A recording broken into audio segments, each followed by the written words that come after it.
Седьмая партия «Помощь для Палестины». Продуктовые наборы от нашего народа.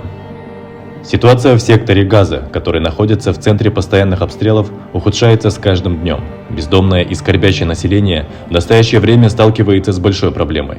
Люди сталкиваются с трудностями из-за нехватки продовольствия. С помощью доброжелательного кыргызского народа фонд Аль-Умма продолжает свои усилия вместе с фондом «Помощь Газе». На собранные средства во временные приюты для женщин с детьми в городе Хан-Юнис было доставлено 665 продуктовых наборов. В каждом пакете содержится 3 упаковки мяса, 4 упаковки консервированного тунца, 700 граммов халвы, консервированная кукуруза, консервированный ананас, 7 упаковок консервированной фасоли, 1 упаковка фиников, 1 упаковка сыра, клубничное варенье, чай и 3 килограммов сахара. Стоит отметить, в условиях, когда нет воды, электроэнергии и газа, чтобы приготовить еду, преимущественно продуктовая помощь раздается в готовом виде. Наш фонд Аль-Умма продолжит сбор средств для страдающих палестинцев. Мы призываем всех вас оказать содействие в этой благотворительной деятельности.